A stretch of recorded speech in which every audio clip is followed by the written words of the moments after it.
Hello there, and welcome to the Sleepless Scientist, a quiet place in the cosmos where your thoughts can unwind, and knowledge becomes a soft lullaby for the night. Tonight's journey will take us into a question that has drifted through human curiosity for centuries, a question that sits somewhere between philosophy, neuroscience, and the quiet wonder that visits us just before sleep. We're exploring the possibility that the world you move through each day might be more dreamlike than it appears, and whether a deeper kind of awakening is possible.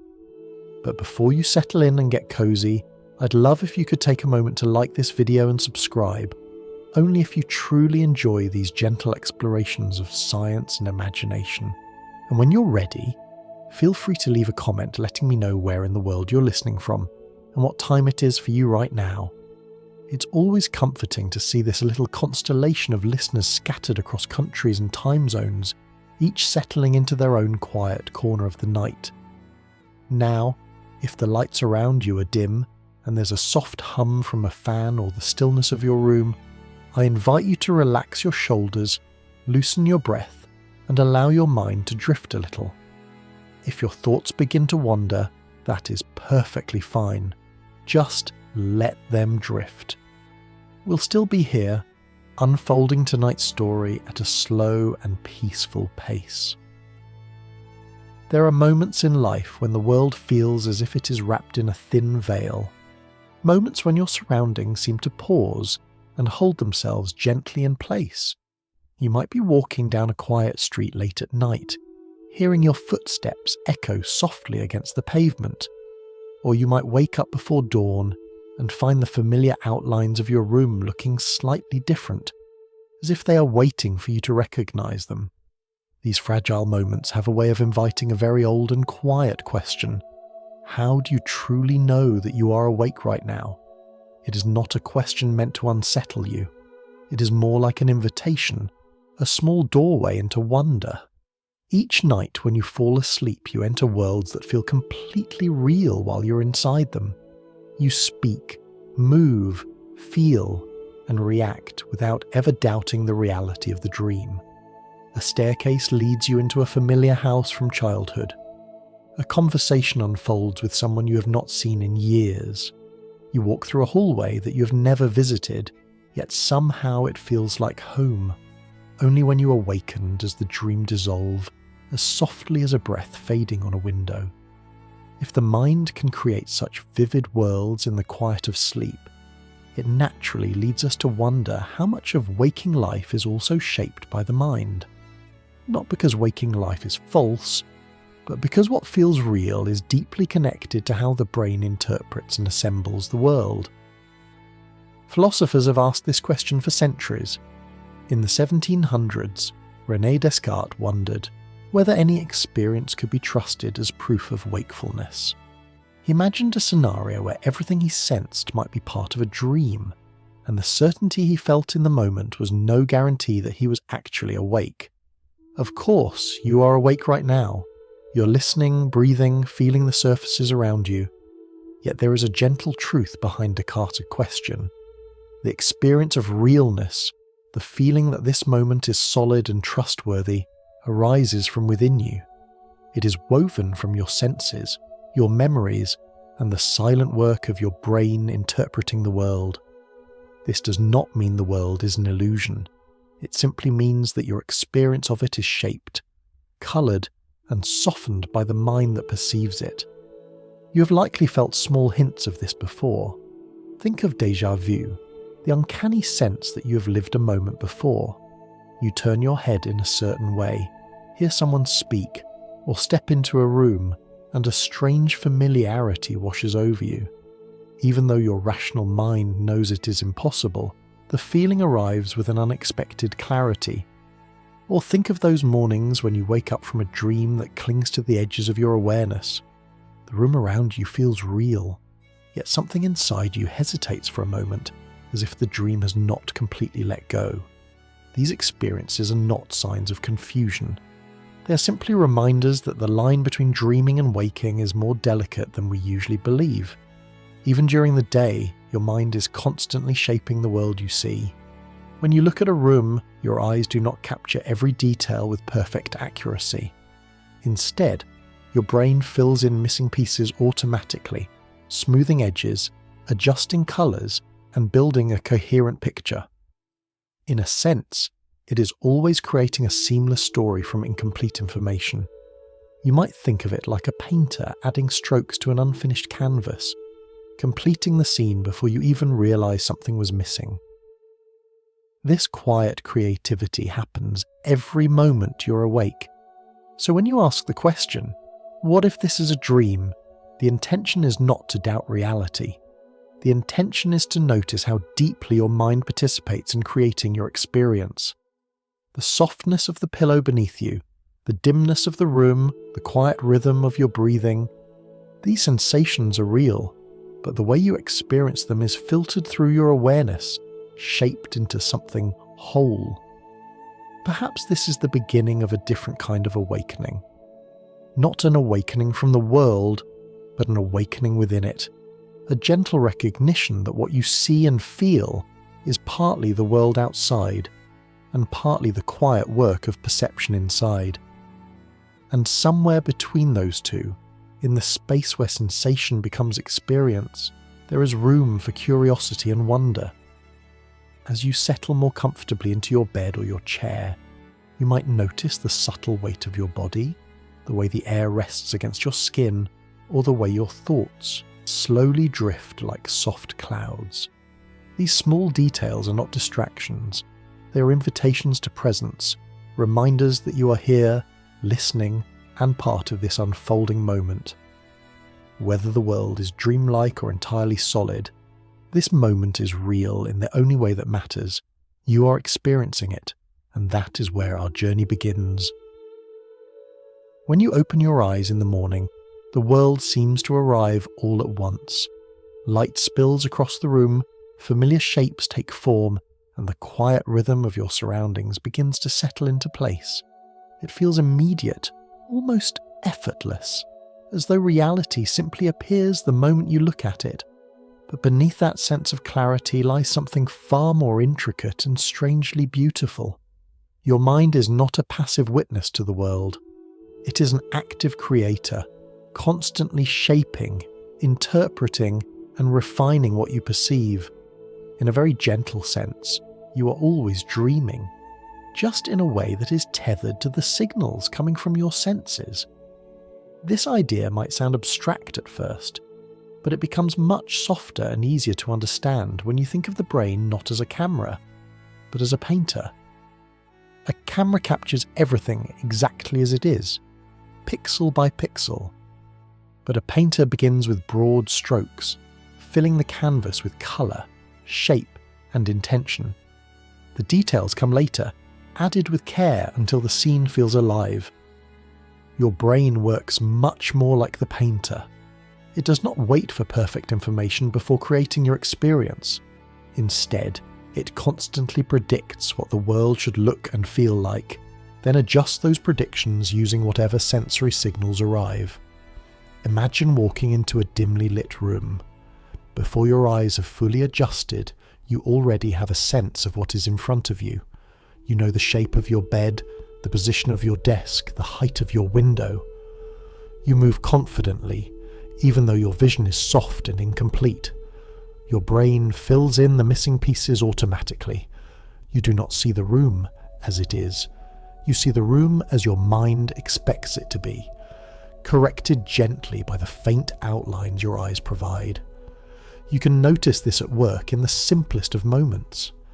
Think about reading a line of text where one letter is smudged or faded. Your mind instantly fills in what should be there without hesitation. Or consider hearing someone speak in a noisy cafe. Even if a word or two is drowned out by background chatter, you still understand the sentence. Your brain supplies the missing pieces before you realise anything was missing. It is constantly predicting, adjusting, and shaping your experience so smoothly that you rarely notice its effort. Scientists sometimes describe this as the brain making predictions, and then comparing them to the signals coming from your senses. But instead of thinking of it as a technical process, You might imagine it like a quiet duet between expectation and observation. Your mind hums a tune of what it believes the world should be, and your senses harmonize with it, creating a continuous song of experience. When the harmony matches, everything feels stable and real. When it slips out of tune, you might notice small glitches, moments when the world feels slightly off or dreamlike. One gentle example is the feeling you get when you see something out of the corner of your eye and momentarily mistake it for something else.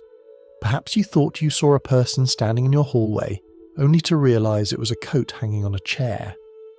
For an instant, your brain made a guess based on shape and shadow, and then quickly corrected itself when more information arrived.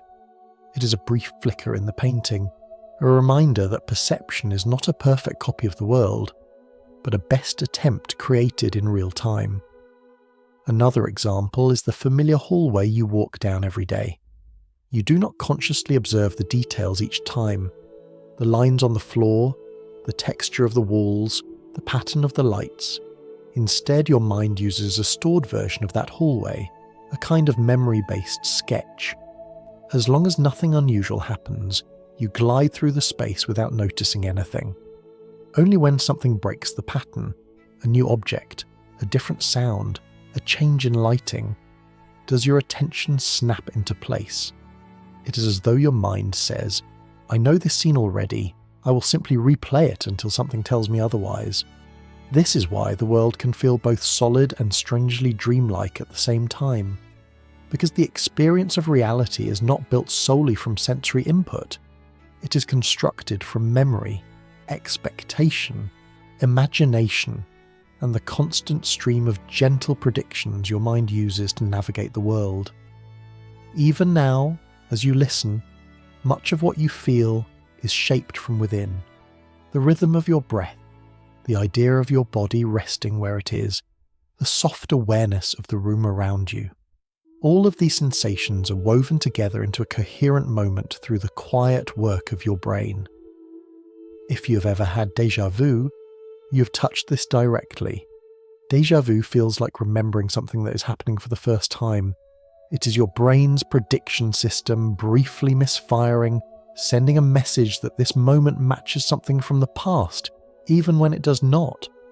It is like a small ripple in the painting, a moment when the brushstroke lands in the wrong place before correcting itself. This does not make the experience any less real. It simply reveals how much your sense of realness depends on the smooth flow of expectation meeting sensation. And perhaps this is where the dreamlike nature of waking life begins to shimmer at the edges. Dreams feel real because the brain uses the same painterly process at night, filling in entire worlds from memory and imagination alone. The only difference is that the senses are quieter during sleep, offering less guidance and fewer corrections. During the day, the senses take a stronger role acting, like anchors that keep the dream of waking life steady. But the underlying process is the same, a mind creating reality moment by moment, smoothing over gaps and weaving sensations into a complete experience.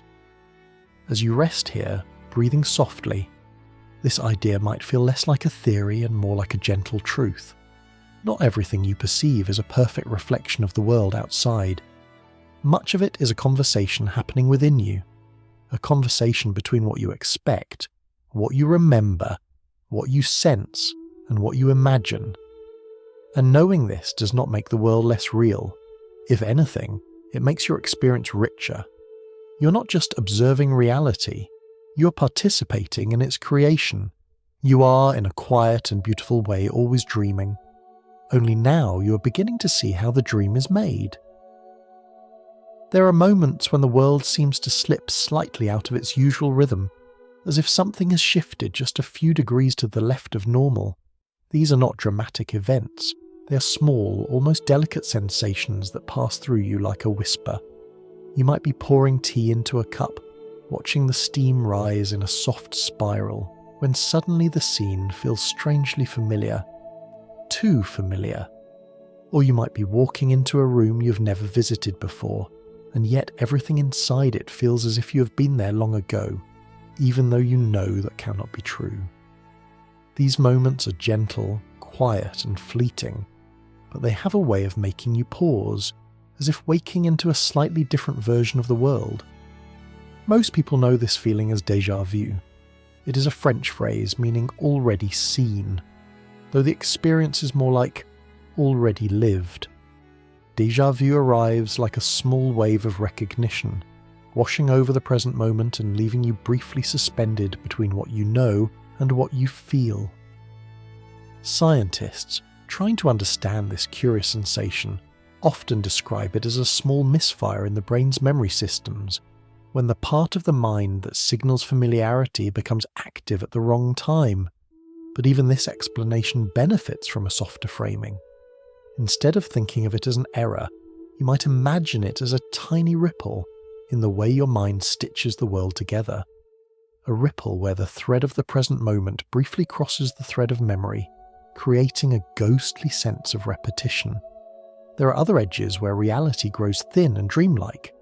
Consider the feeling you get in an empty office building at night, or in a long corridor at a train station when most people have already gone home. The lights hum quietly, the walls stretch out with an unfamiliar stillness, and the air feels heavier in a way you cannot quite name.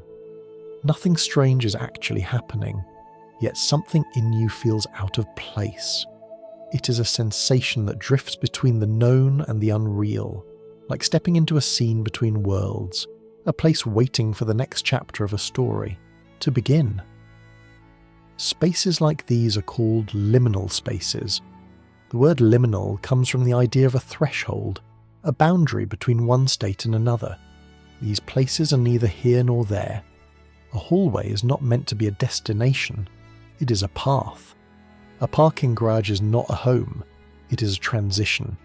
A stairwell is not a room, it is a passage.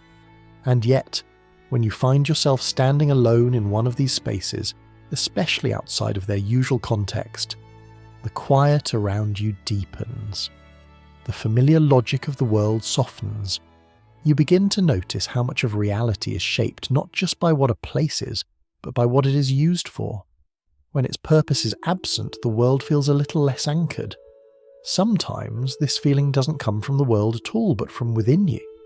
There may have been times when you were talking to someone, or listening to the sound of rain outside your window, when suddenly you felt slightly detached from the moment, almost as if you were watching yourself from a short distance. Or perhaps you glanced at your hands and felt, for just a second, as if they belonged to someone else. These fleeting sensations are known as moments of unreality, and they can be disorienting, though they are far more common than you might think. They happen when the brain's usual sense of continuity and presence shifts, even for a breath. Think about the moments when you're exhausted, stressed, or lost in deep thought. Your mind becomes quieter, more inward, and the world around you feels a bit dimmer. In such times, the boundary between your inner world and the outer world can blur. You may feel as if you are drifting slightly above your own life, watching rather than participating. This is not a sign that anything is wrong. It is simply a reminder that your sense of reality is not fixed. It ebbs and flows, rising and falling like a tide. Even ordinary perception contains these little fluctuations. Consider a time when you were lost in a daydream and only returned to the present when someone said your name. For those seconds, you were not fully in the room, even though your body remained exactly where it was. Or think of those moments when you stare at a distant point, letting your eyes relax until everything blurs softly. The world does not disappear, but it feels less defined, as if you are looking at it through a thin film of sleep. These shifts happen without effort, without meaning to, and yet they show how easily your mind can step in and out of different layers of awareness. When the world feels dreamlike, it does not mean you are dreaming. It simply means you have become aware, even if only briefly, of the delicate way your mind constructs reality. The feeling of solidity, the sense of being grounded, the familiarity of your surroundings, these are all created through a combination of memory, attention, and expectation. When any one of these elements shifts, the world can momentarily seem unfamiliar. Children experience this naturally. A child walking through a quiet playground after sunset might suddenly feel as if the world has grown too large, too empty. A school hallway that feels lively during the day becomes surreal in the evening. The same space, the same walls, the same floor, yet the meaning changes because the mind changes, and perhaps, even as adults, we carry that sensitivity with us. We simply bury it under routine until the right moment brings it to the surface. These dreamlike experiences can also appear in moments of beauty. Watching falling snow at night, for example, can make the world feel suspended, soft and unreal in the most comforting way. Listening to distant music through a window, seeing fireflies rise from the grass, or standing under a sky filled with stars. These moments feel larger than the everyday world, as if touching something beyond it. They blur the line between waking and dreaming in a way that brings peace instead of confusion. What all these experiences share is a reminder that your sense of reality is not a fixed photograph. It is a living, breathing process shaped by your mind's gentle interpretation of the world. When the edges blur, you're not losing your grasp on reality. You're simply noticing the seams in the painting, the place where the mind's brush meets the canvas of the moment.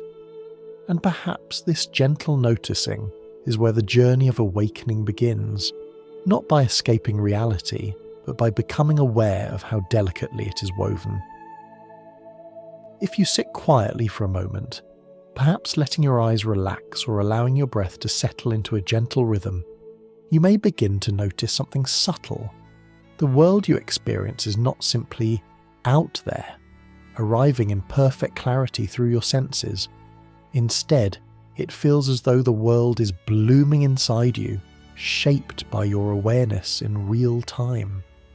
The colours, the sounds, the textures, even the sense of your own body, they all appear as a kind of unfolding, a continuous painting brushed onto the canvas of your mind. And behind that unfolding is a quiet, tireless simulator, working moment by moment to help you make sense of everything around you. Many scientists describe this simulator as a prediction engine, but that phrase can sound cold or mechanical. A gentler way to imagine it is to picture a small theatre inside your mind. At the centre of this theatre sits a silent projector.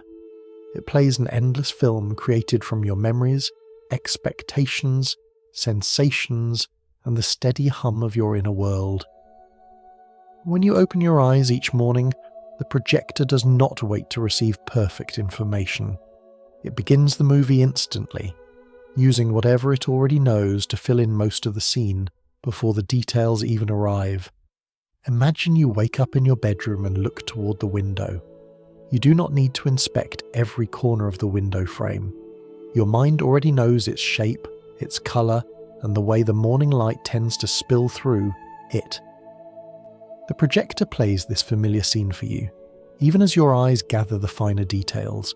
The brain is always predicting what should be there, then adjusting its picture based on what your senses tell it. It is a dance between expectation and observation, a duet so smooth that it feels like one continuous experience. You can feel this more clearly when the world offers less information than usual. Think of moments when you have walked through your home at night with only a faint glow from a distant lamp. You still make your way without stumbling, not because you see every object perfectly, but because the projector in your mind fills in what should be there. The shapes of chairs, the position of the table, the distance to the nearest wall. These are all predicted instantly, even before your eyes confirm anything. Your mind creates the scene and corrects it on the fly. Sometimes the predictions are so strong that the corrections come too late. You might mistake a bag on the floor for a sleeping pet, or think you see a person in your peripheral vision, only to realise it was a coat hanging on a hook. In these moments, you briefly glimpse the simulator's guesses before the real sensory data catches up. Rather than seeing this as an error, it can be a gentle reminder of how deeply your mind participates in creating the world you experience. This inner simulation is not limited to vision.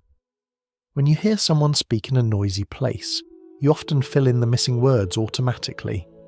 When you touch an object in the dark, your mind quickly decides what it is based on shape and temperature, even if your fingers have barely brushed its surface. Even your sense of your body, your posture, balance and movement is constructed from predictions mixed with sensation. Most of the time, you're not consciously aware of this. You simply feel yourself steady yet and continuous. But beneath that feeling is a constant weaving of information and expectation. In this sense, your waking experience is like a dream tethered to the physical world. A dream uses memory and imagination alone, creating scenes without sensory input.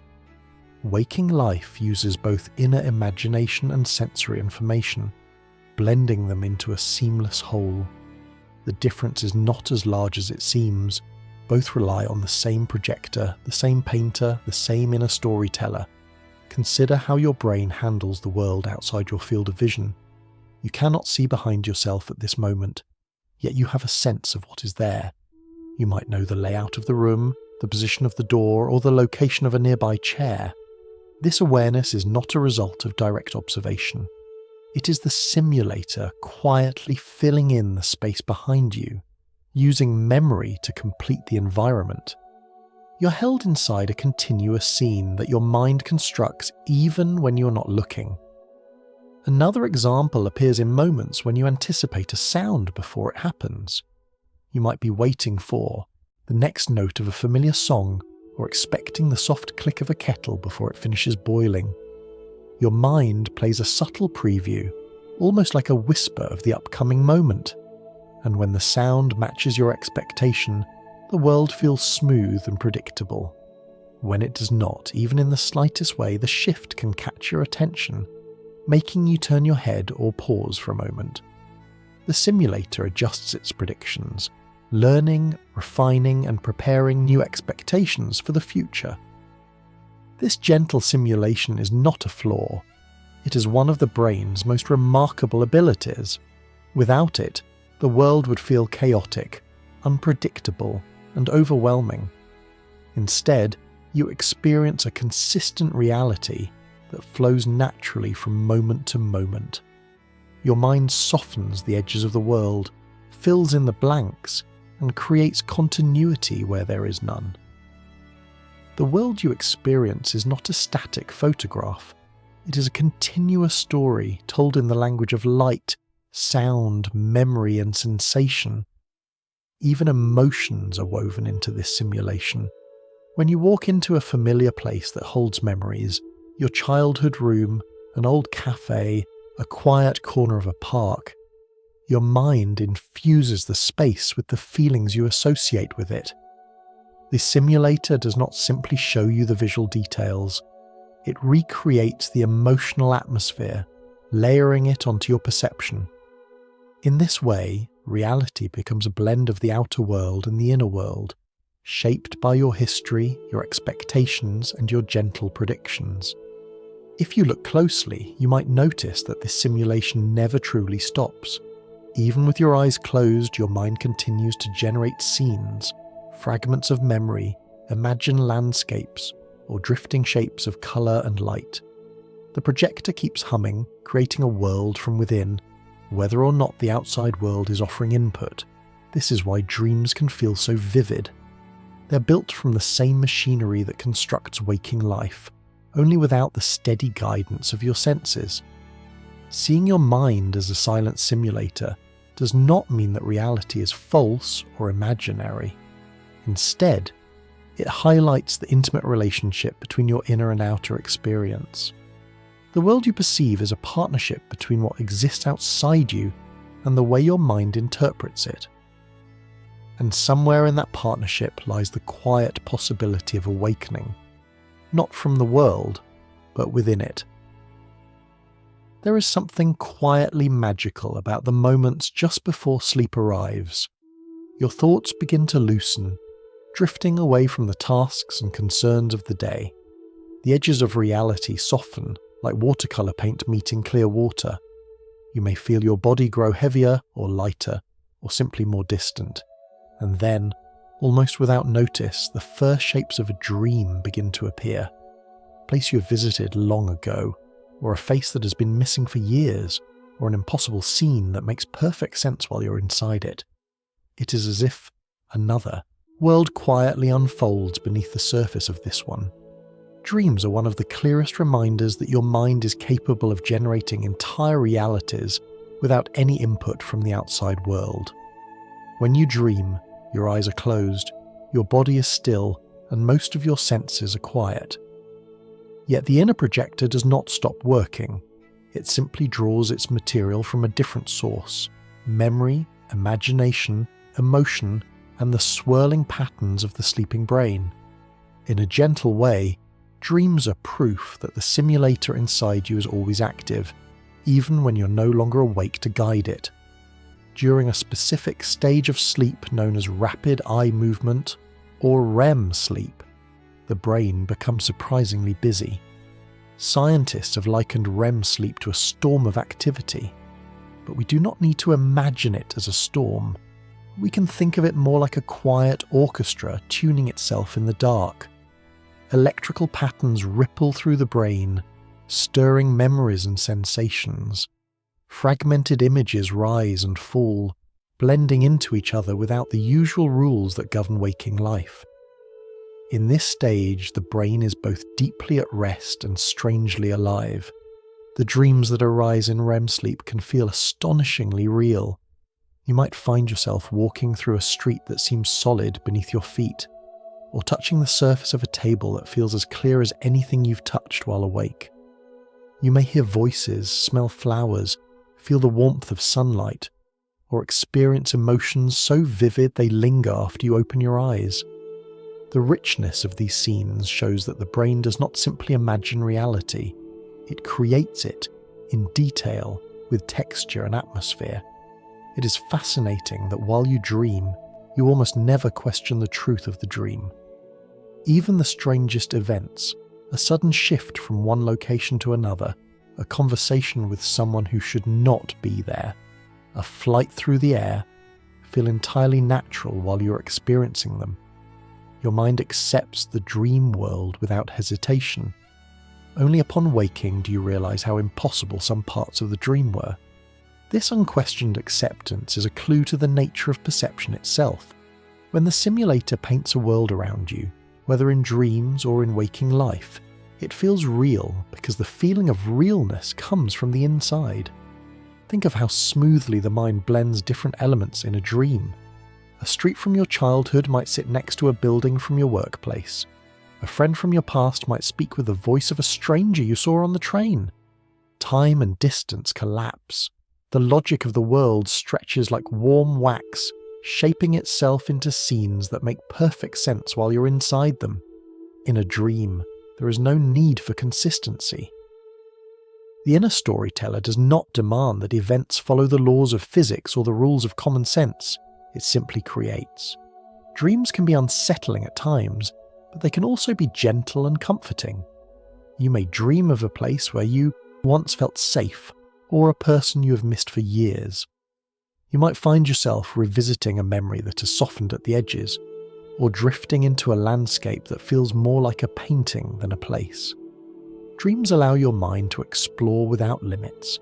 They offer a space where the deeper parts of you can rise to the surface, where emotions can play themselves out in ways that waking life does not always allow.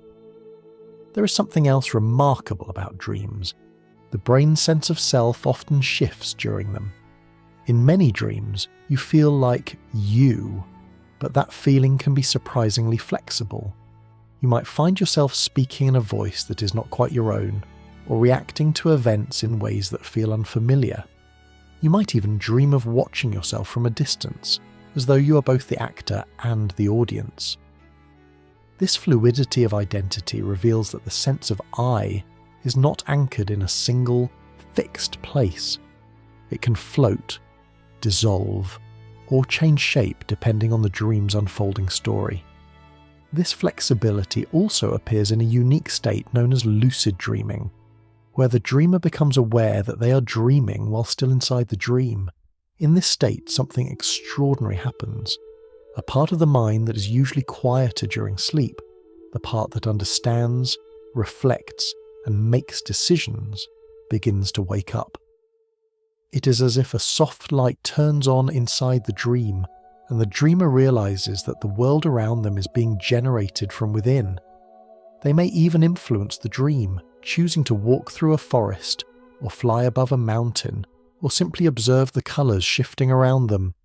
Lucid dreams show that there are levels of awareness within the dreamlike world of sleep.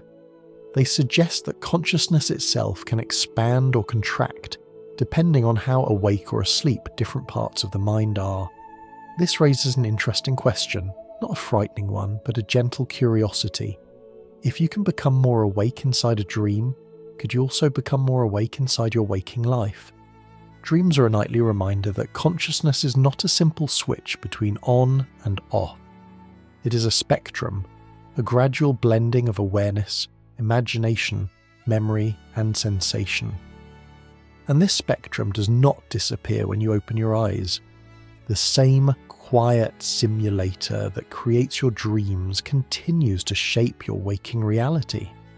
The difference is that during the day, it is guided by the steady flow of sensory information. But the process, the blending of expectation, imagination, and perception is much the same. Knowing this does not make waking life any less meaningful. Instead, it adds a layer of wonder to your experience. It suggests that the world you inhabit is not just a place you see, it is a place you co-create moment by moment with the silent painter inside your mind. Dreams reveal that you do not need the physical world to experience reality. You only need awareness, and perhaps this realization is the first step toward understanding what it might mean to awaken within the waking world itself. There is a certain kind of dream that feels different from all the others. Instead of drifting helplessly through scenes created by the sleeping mind, you suddenly become aware, quietly, gently, that something is unusual.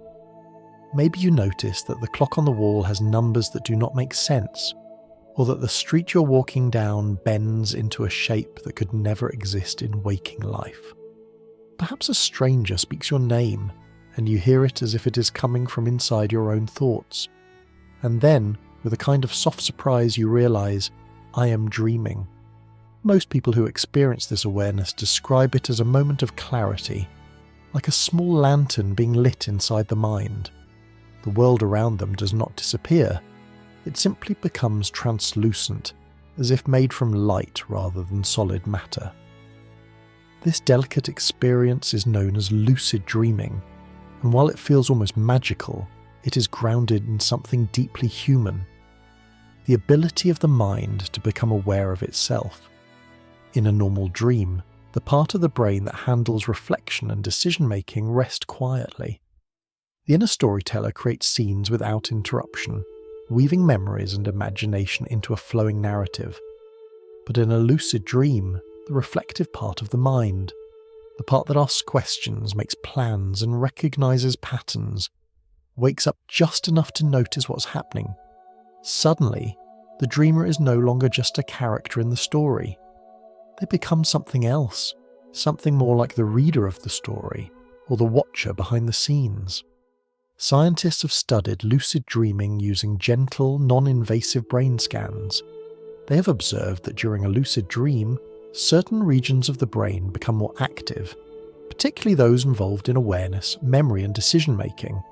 Instead of thinking of these regions as coordinates on a map or formulas written in a lab, it's easier to imagine them as lights turning on inside a quiet house. During deep sleep, most of the lights are dim, but in a lucid dream, a few rooms glow softly, filling the sleeping mind with a faint but unmistakable awareness. What is remarkable about this is how similar lucid dreaming feels to mindfulness in waking life. In both states, a small part of your awareness steps back, notices what is happening, and gently whispers, I see this. I know this is unfolding. It is a shift that does not require effort. It is not forced or strained. It simply arrives like a breeze drifting through an open window. Once someone becomes lucid in a dream, the experience can unfold in different ways. Some dreamers feel a sense of lightness, as if the usual rules have dissolved. They might float upward, or walk through a wall, or change the scenery with a quiet intention. Others do not change the dream at all. They simply observe, savouring the vividness of the moment. They might touch a leaf in the dream and feel its texture with startling clarity. They might look at the sky and see colours that seem more vibrant than anything in waking life. They might listen to a voice that speaks with impossible warmth, or watch landscapes shift like scenes in a film. These experiences do not need to be dramatic to be meaningful. Sometimes the most touching moments in lucid dreams are the simplest ones. Holding the hand of someone long gone, standing beside an ocean that never existed, or resting in a room filled with golden light. The dreamer understands, with a soft, bittersweet clarity, that the world they're in is made entirely from their own mind, yet it feels no less real. The question then is not whether lucid dreams are real or unreal. They are real in the only way any experience is real. They are felt. They move you. They leave traces in memory. The waking world has its solidity, its gravity, and its physics, but the dream world has its own kind of reality, built from emotion, imagination, and possibility.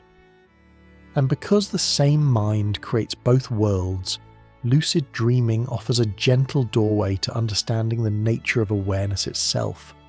If awareness can blossom inside a dream, when the body is still and the senses are quiet, what does that say about awareness in waking life? Could the same kind of clarity, the same stepping back and recognizing the moment, happen while you're awake? Think of the times in your life when you have suddenly noticed your own experience from a slight distance. It might happen during meditation, when you become aware of the sound of your breath and the thoughts passing through your mind like drifting clouds. It might happen during an emotionally intense moment, when you suddenly step back and observe your reaction instead of being swept away by it. It might happen while watching a sunset, when something inside you becomes very still and the world feels luminous, as if you are both in the scene and outside of it. These moments are not dreams. They are awakenings within the waking world. They are signs that consciousness is capable of lifting slightly above its usual flow, revealing the space behind your thoughts and sensations. Lucid dreaming is simply one version of this, occurring while the body sleeps. Mindfulness, reflection, and quiet awareness are the waking versions, happening while you move through the world. Lucid dreaming also shows us something else. The mind is not limited to one perspective. The you that acts inside a dream is not the same you that realizes the dream is happening. One is a character, the other is the quiet observer, and both arise from the same consciousness. In waking life, you also move between these two perspectives. Sometimes you're immersed in the moment, swept up in the story. Other times you step back and watch yourself with a gentle curiosity. It is the same shift that happens in lucid dreams, the shift from participant to witness. This does not mean waking life is a dream, or that you should doubt your experiences. Instead, it means that your awareness is more flexible, more spacious, and more layered than you might have imagined. You're capable of waking up within a dream, and perhaps, in a softer sense, you're capable of waking up within your waking life as well. Lucid dreams remind us that consciousness is not a single state. It is a vast field with many shades and many depths. Sometimes it is bright, sometimes it is dim, and sometimes it glows quietly from within, revealing a world that seems to arise from nowhere. And somewhere in that glow, both in dreams and in waking life, is the possibility of seeing more clearly, not through effort, but through gentle noticing. There are moments in life when reality behaves in ways that feel just a little too strange, a little too perfectly timed, or a little too out of place. These experiences are usually small, almost fragile in the way they appear. They don't announce themselves loudly. They arrive like a flicker in the corner of your awareness, a tiny shift in the pattern of things that makes you pause, not in fear, but in curiosity. These are the moments people sometimes call glitches, little cracks in the smooth fabric of everyday life.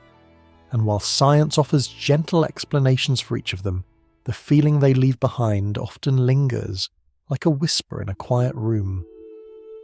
One of the most famous of these moments is déjà vu, a sensation so common and so strangely familiar that almost everyone has felt it at least once. You might be placing a cup on a table, or stepping into a new room, or hearing a sentence spoken by someone beside you, and suddenly a wave of recognition washes over you. It feels as if you are repeating a moment you have already lived, even though you know, clear as daylight, that you haven't. The experience is both rich and fleeting. It does not stay long enough for you to examine it. It simply appears, holds you for a breath, and then slips away. Scientists believe déjà vu happens when the mind briefly mixes up the timing of memory and perception. Instead of treating the moment as new, your brain labels it as familiar, creating the eerie sense that you're standing inside a memory that doesn't exist. You can imagine it like a tiny overlap in the threads of time, where the present moment brushes lightly against the feeling tone of the past.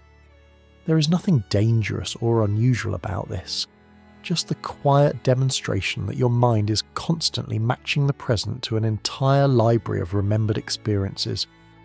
Sometimes, it simply matches a bit too well. There is also a lesser-known cousin of déjà vu, jamais vu, a French phrase meaning never seen. It happens when something incredibly familiar suddenly feels strange. You might look at a word you've written 1,000 times and find it looks unfamiliar, almost foreign, or glance at your own reflection and feel for the briefest instant that you're looking at someone else. These moments are rare but deeply human, revealing that familiarity and strangeness are not qualities of the world itself. They are interpretations your mind places upon it, and those interpretations can shift. Sometimes the glitch-like feeling comes from coincidences that arrive with uncanny timing. You might think about a friend you haven't spoken to in months, only to have your phone buzz moments later with their message. Or you might dream of a place you haven't visited in years and then unexpectedly see a photograph of it the next morning. These coincidences can feel meaningful, as if the universe is gently tapping you on the shoulder. Some people call them synchronicities, moments where inner experience and outer events seem to align in ways that feel intentional.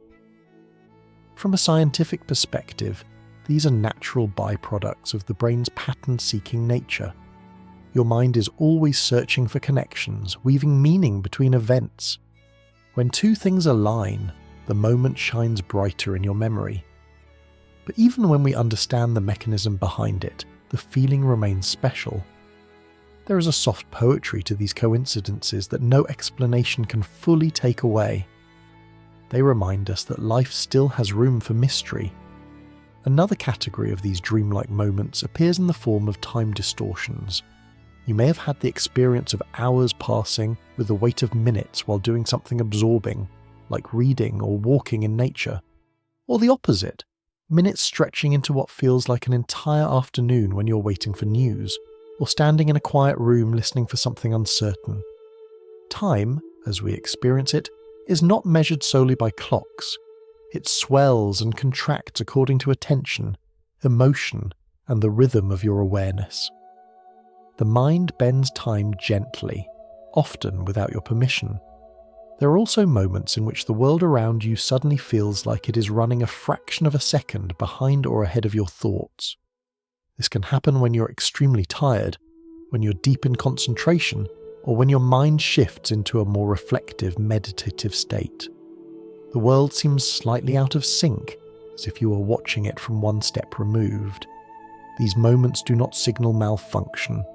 They are simply a natural variation in the way consciousness processes the stream of experience. Sometimes, the glitch-like feeling doesn't involve time or memory at all, but comes from perception. You might look at a pattern on a wall and suddenly see shapes you never noticed before. or hear a faint sound that seems unusually clear, as if it is closer than it should be. These shifts often happen when your attention becomes more focused, or when your mind is transitioning between states, waking, daydreaming, or preparing for sleep. They are small windows into how fluid perception really is. All these experiences, déjà vu, jamais vu, uncanny coincidence, shifts in time, altered perception might seem unrelated. But they share a deeper connection.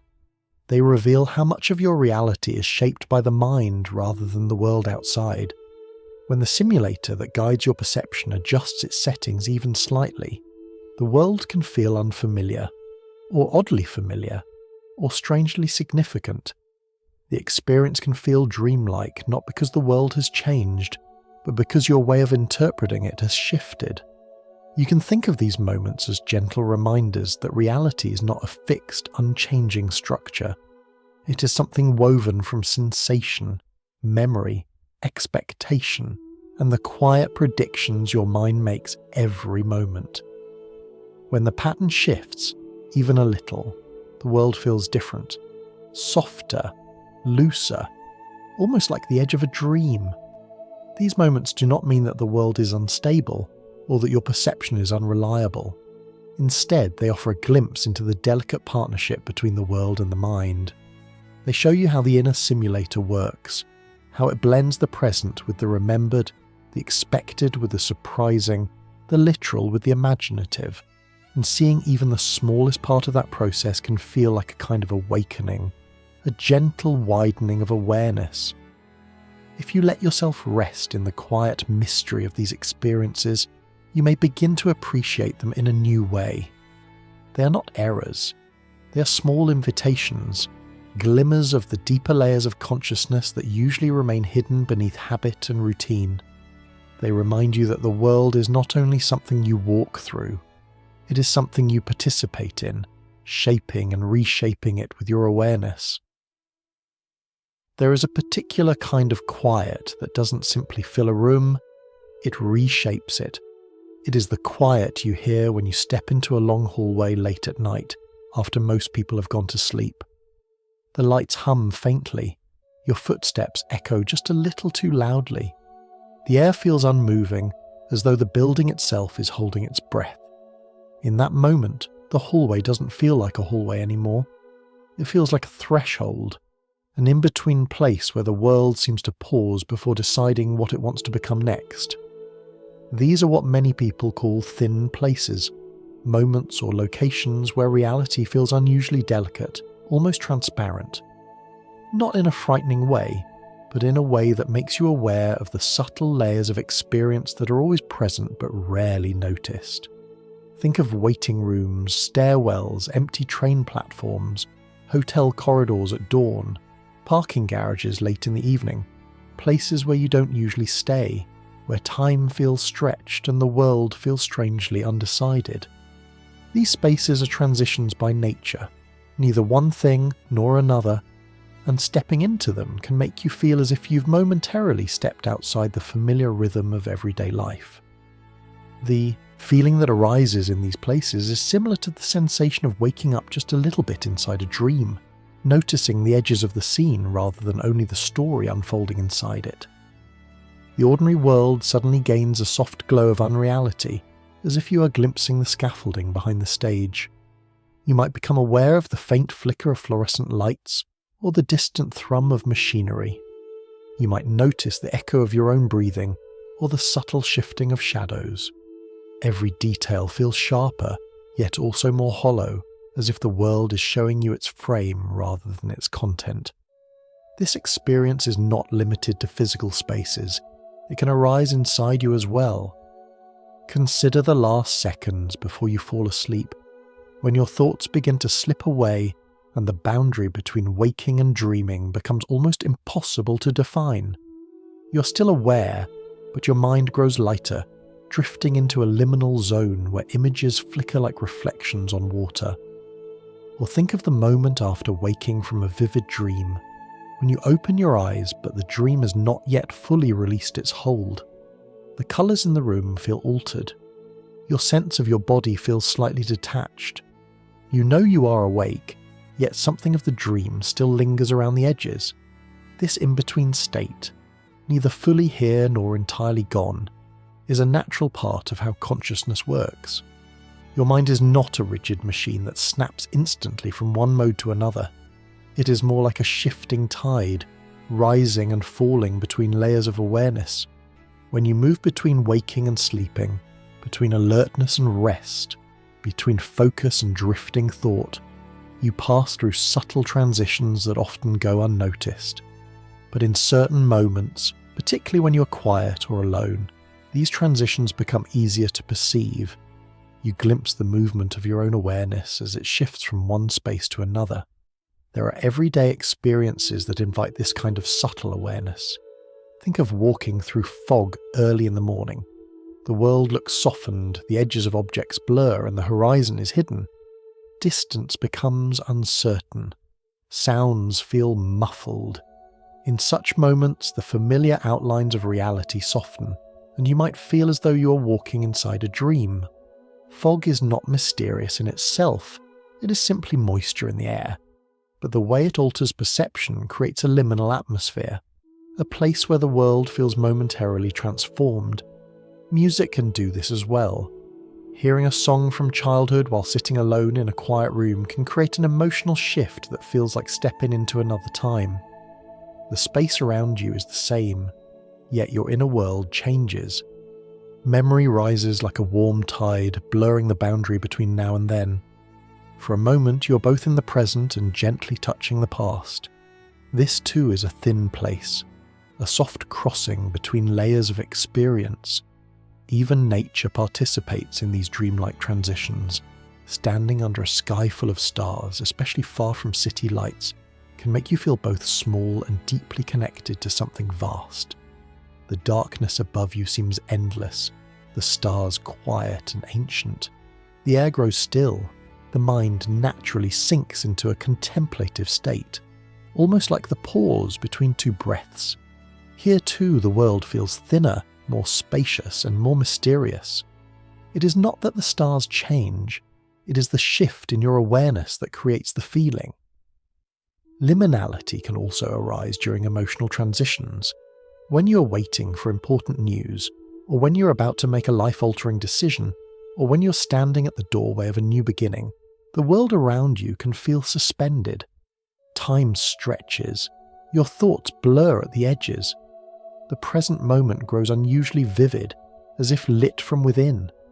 You might feel both grounded and distant at the same time. These emotional thresholds are thin places inside the mind.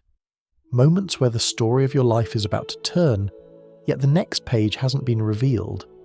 These experiences are not errors or anomalies. They are quiet indications that the mind is capable of perceiving reality at different depths. In the rush of daily life, most of your attention is focused on tasks, responsibilities, and the external world. But in moments of stillness, your awareness expands, allowing you to sense the subtle textures of consciousness itself. The world has not changed. You have simply become more aware of its layers. Some spiritual traditions have long spoken about the veil between the ordinary world and the deeper nature of reality. They describe moments when the veil feels thinner, when the world's surface seems to shimmer with something beneath it. Whether or not you interpret this literally is not the important part. What matters is that the sensation itself is real, the feeling of stepping outside the automatic flow of life and seeing the world with a quieter, more reflective mind. When you enter a thin place, you are not stepping out of reality. You're stepping more deeply into it. You're noticing details you usually overlook, sensing the quiet hum beneath the noise of daily life. You're becoming aware of the gentle gap between perception and interpretation, between expectation and experience. It is as though the simulator inside your mind slows its predictions, allowing you to feel the rawness of the moment more directly. These thin places, whether outer or inner, remind you that the world is layered, and that your awareness moves through those layers like a traveller shifting between rooms. Some rooms are familiar and bright, others are dim and quiet. Some are built from memory, others from imagination, and in the spaces between them, there is a softness, a threshold where the dreamlike nature of experience becomes just a little more visible. For thousands of years, long before the language of neuroscience or psychology existed, human beings tried to understand why reality feels so vivid, so convincing, and yet so strangely dreamlike at times. They didn't have brain scans or scientific models, but they had intuition, contemplation, and generations of observation. Many ancient traditions, philosophical, spiritual, and poetic, arrived at a strikingly similar idea that what we call reality may not be the final layer of truth. Instead, it might be something like a dream woven from the fabric of consciousness itself. One of the most well-known versions of this idea comes from ancient India, where the concept of Maya was developed. Maya is often translated as illusion, but that word can sound harsher than the original meaning. A softer translation might be appearance, or the way reality seems from the surface. In these traditions, Maya does not imply that the world is fake or meaningless. Instead, it suggests that the world is not quite what it appears to be, that your senses show you only the outward shape of things, while the deeper truth remains hidden beneath. You might think of Maya like the thin mist that rises above a river at dawn. The mist is real. You can see it, feel it, walk through it, but it obscures the deeper view of the water below. The world we experience is similar. It is real in its own way, but it may not reveal the ultimate nature of existence. Our perceptions are shaped by our thoughts, emotions, memories, and cultural stories. What we call reality is partly the world outside us, and partly the inner lens through which we see it. Another image used in these ancient teachings is that of a dream. Just as you can dream a vivid landscape full of people, colours, and sensations, the waking world might also be a kind of dream we walk through, one we rarely question because we're usually immersed in its details. But these traditions invite a gentler perspective. Rather than declaring that life is an illusion, they suggest that life might be more like a shared dream, one shaped by consciousness and interpreted through the mind. This idea appears across many cultures. In Chinese philosophy, the story of the philosopher Zhuangzi tells of a night when he dreamed he was a butterfly. In the dream, he fluttered among the flowers, entirely content, entirely unaware of being human. But when he woke, he could not be sure whether he was a man who had dreamed he was a butterfly, or a butterfly now dreaming he was a man. To him, the distinction between the dream and the waking world was not as clear as people usually assume. In some indigenous traditions, dreams are considered messages or pathways, bridges to a deeper layer of reality rather than escapes from it. In these cultures, dreams are not random. They're another form of experience, another way of travelling, another way of knowing. The waking world and the dream world are not opposites. They are different expressions of the same underlying reality. And then there are mystical teachings from many corners of the world, Sufism, Kabbalah, early Christian mysticism, that use dreamlike imagery to describe the nature of existence. These traditions often suggest that the ordinary world is a kind of veil, and that deeper truth can only be seen when that veil is lifted. But instead of lifting it through force or effort, they emphasize stillness, attention, contemplation, and the softening of the ego.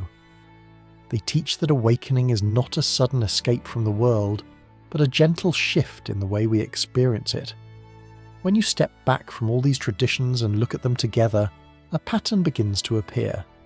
Across time and culture, humans have sensed that there is something unusual about the way we experience reality, something incomplete, something obscured, something dreamlike. And remarkably, this poetic intuition aligns with what modern neuroscience is discovering, that perception is a construction, that the sense of self is flexible, and that awareness can expand or contract depending on the state of the mind. What these ancient teachings capture beautifully is the feeling of this realization, They don't describe it with scientific terms. They describe it with metaphors. The dream, the veil, the mist, the play, the mirror. These images are not meant to be literal. They are meant to soften the mind, to help you sense the fluidity of experience rather than cling to rigid definitions. You might think of your own life in this way. The world feels solid and continuous, but your experience of it changes depending on your mood, your memories, your focus, and your inner state. A rainy day can feel gloomy one moment and peaceful the next.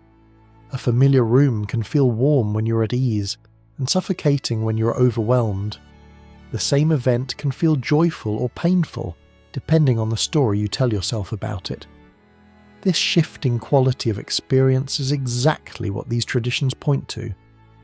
They suggest that reality is not fixed, it is shaped by the mind.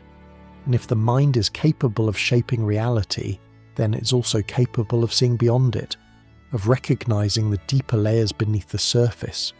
Even the word awakening, used so often in spiritual traditions, does not imply leaving the world behind. It means becoming more aware within it. It means recognizing that the version of reality you typically walk through is only one layer of something much larger and more mysterious. Awakening is not about escaping the dream. It is about realizing that you are dreaming and then learning to move through the dream with clarity, compassion, and presence. If you reflect on your own life, you might notice moments when you felt this shift. Moments when the world seemed both familiar and strangely luminous. When time slowed just enough for you to truly notice the way the light fell across a table, or the sound of distant traffic softened into a gentle hum, or the breath inside your body felt like a tide, rising and falling. These are small awakenings, moments when the mind becomes aware of itself and the world becomes a bit more transparent. In that transparency, there is peace. Not because the world becomes simpler, but because you begin to sense the deeper continuity beneath all its changing forms. It is the same continuity that appears in dreams, in waking life, and in the quiet space between the two. There is a strange and gentle mystery at the centre of your experience, a mystery so close that it often goes unnoticed. It is the sense of I, the feeling of being someone, the quiet conviction that behind your thoughts and memories and emotions, there is a solid, unchanging self who is having those experiences. You move through the world believing quite naturally that you are the same person you were yesterday, a year ago, or even in childhood. But when you look more closely, this sense of an unchanging self begins to soften. It becomes less like a solid object and more like a shifting pattern, something created moment by moment, woven from the threads of memory, perception, and awareness. Neuroscientists have found that the brain does not contain a single location where the I resides. There is no glowing centre, no single circuit that says, "This is who you are." Instead, your sense of identity emerges from many different processes working together. Some of these processes track your body, your heartbeat, your breath, the pressure of the chair beneath you. Others gather your memories, your preferences, your habits, and your beliefs. Still others monitor your intentions, your emotions, and your understanding of the world. These processes are like musicians in an orchestra, each playing their own part. Your sense of self is the music, not the individual instruments. This can feel abstract at first, but you have likely experienced the fluidity of yourself many times. Think of looking at an old photograph of yourself, perhaps one from childhood, or from a time in your life that feels strangely distant now. You recognize the person in the picture. You sense the continuity between who you were then and who you are now. And yet, at the same time, you might feel an undeniable difference. Your thoughts, your personality, your worries, your joys, so much has changed. The child in the photograph does not share your current opinions or your memories. They do not know the things you know now. They might not even like the same foods you like today. And yet, you feel connected to that earlier self in a way that is beyond logic.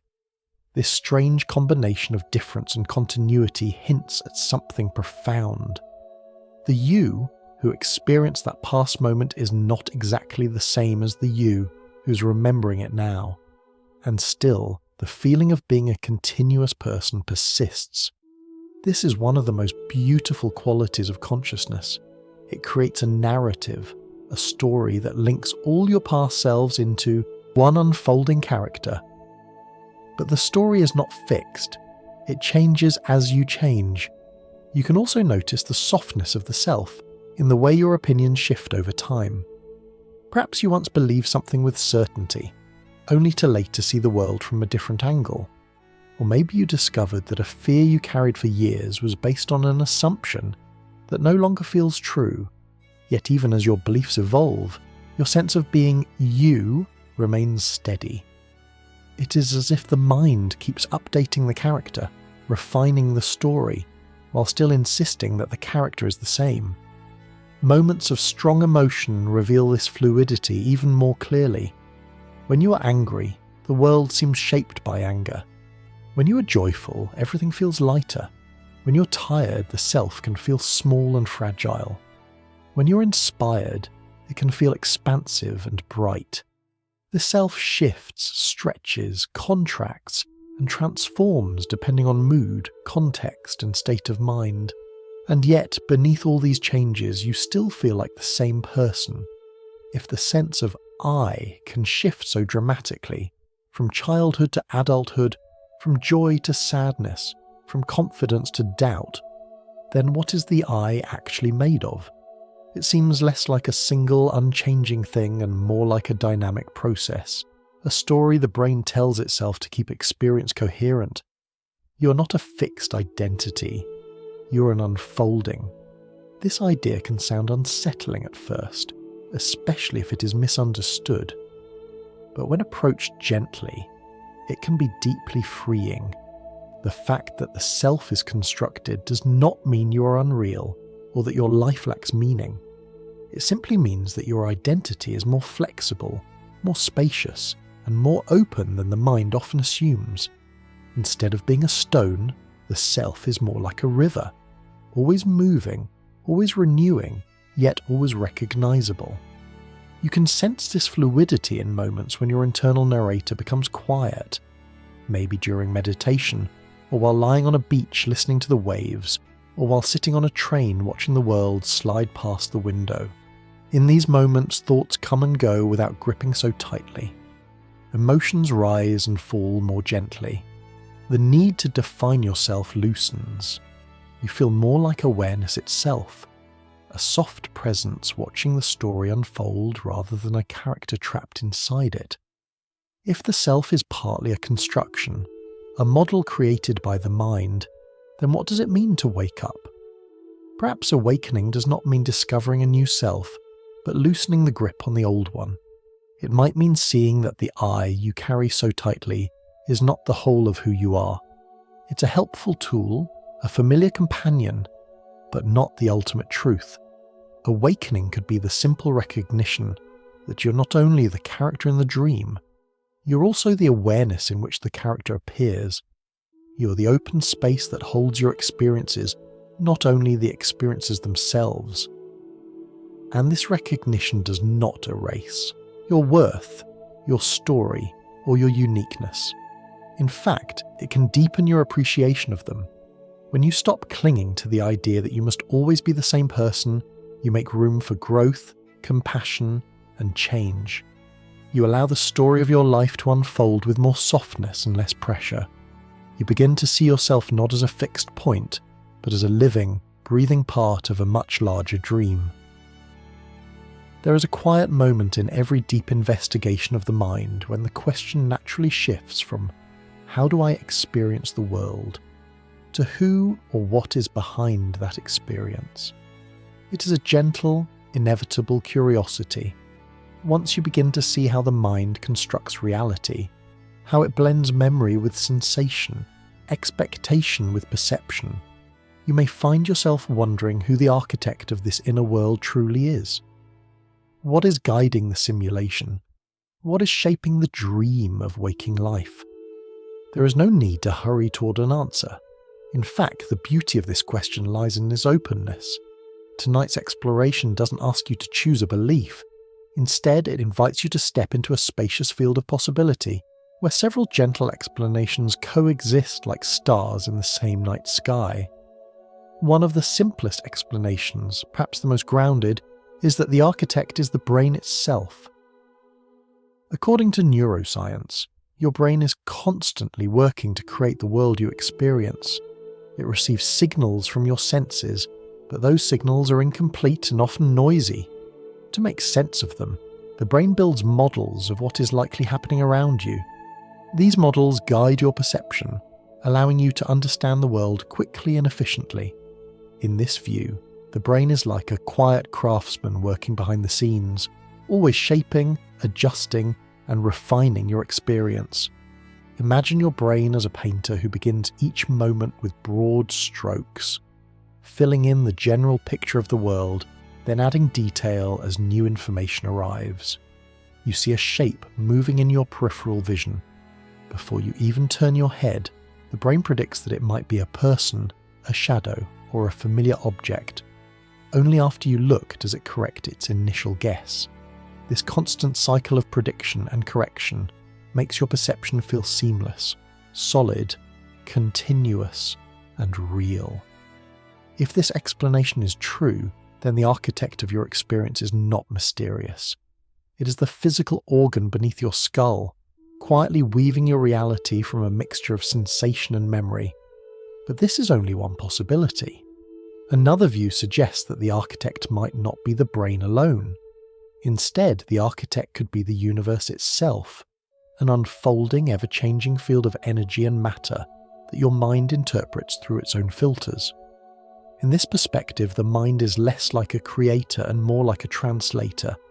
The world exists in its own way, independent of your thoughts, but your mind interprets it through the lens of your biology, your culture, and your personal history. This means that what you experience is a blend of the outer world and your inner interpretation of it. You can imagine this as standing before a vast landscape. The mountains, rivers, and sky are real, but the way you see them, the way you interpret their shapes, colours, and meanings, depends on your inner world. Someone else standing beside you might see the same landscape differently, noticing details you overlook or interpreting the scene with a different emotional tone. In this view, the architect is not a single entity.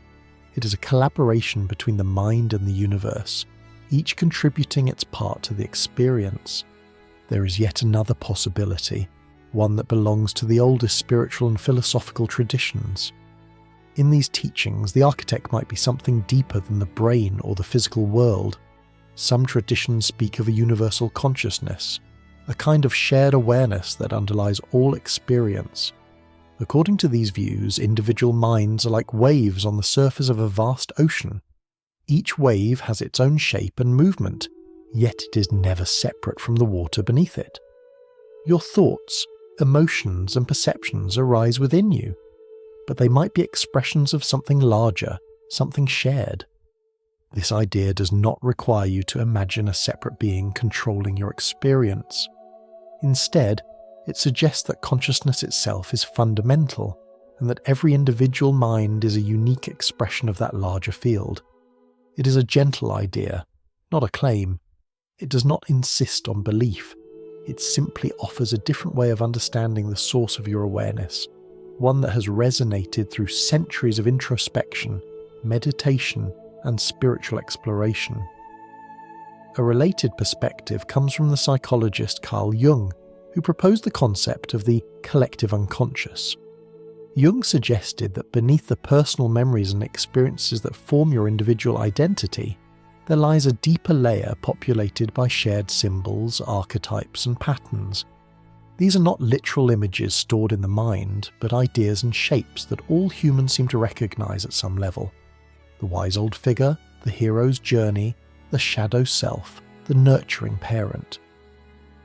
According to Jung, these shared symbols shape the stories we tell, the dreams we dream, and the way we navigate the world. In this view, you are not dreaming alone. You are dreaming with humanity. Whether you look at these ideas scientifically or symbolically, there is something comforting about them. They remind you that your experiences, your struggles, and your questions are not isolated. They are threads in a larger tapestry woven from countless lives. You are part of a shared story that has been unfolding long before you arrived and will continue long after you're gone. But tonight's exploration is not about choosing one explanation. It is not about deciding whether the architect is the brain, the universe, or a deeper consciousness. Instead, it is about appreciating the openness of the question. You do not have to settle on a final answer to feel the wonder of the inquiry. The point is not to solve the mystery, but to sit with it gently, allowing its possibilities to expand your sense of yourself and the world. What becomes clear as you explore these different perspectives is that reality is not a simple, single-layered thing.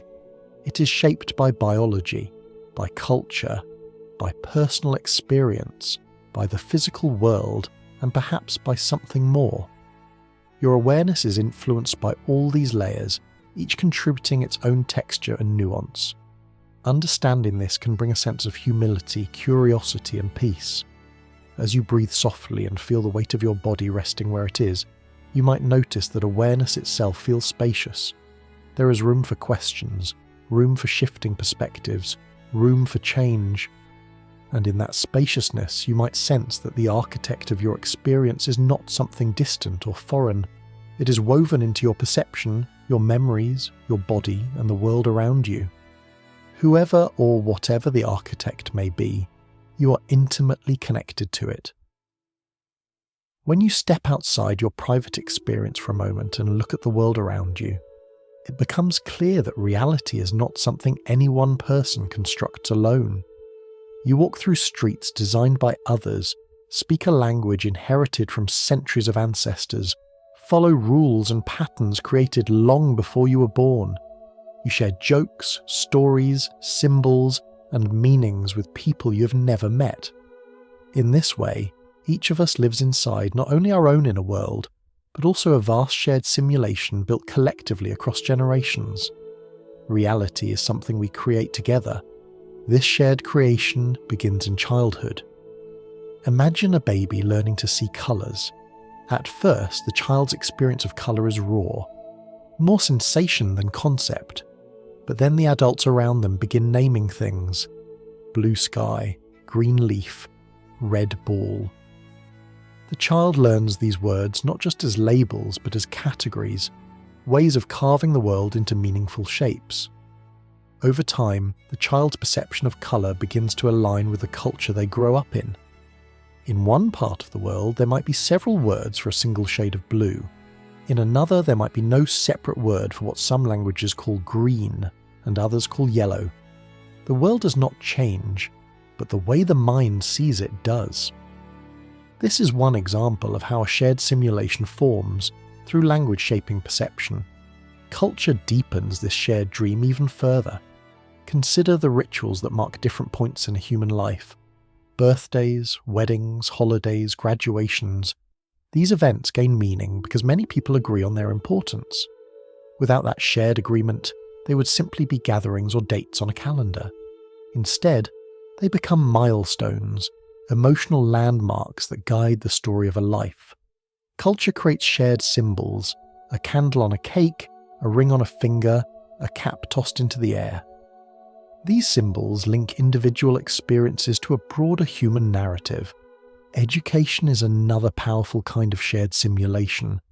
When you learn mathematics, history, or science, you are not just absorbing facts. You are learning to see the world through frameworks developed by generations of thinkers. Even something as simple as learning how time is measured, seconds, minutes, hours, days, is a cultural agreement. We all look at clocks and calendars and agree on what they mean, even though time itself has no lines or numbers imprinted on it.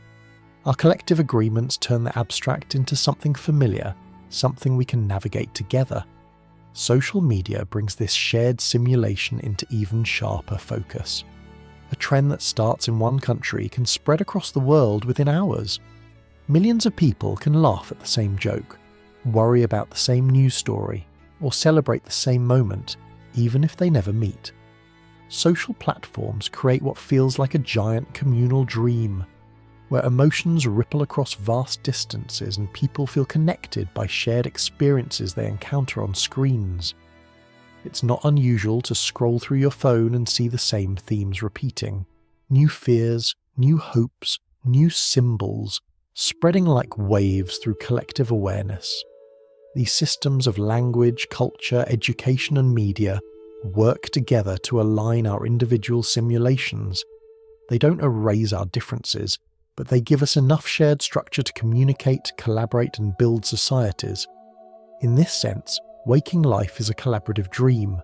We agree, consciously or unconsciously, on the meanings of objects, gestures, stories and symbols. You and the people around you are continuously shaping each other's perception of what feels real.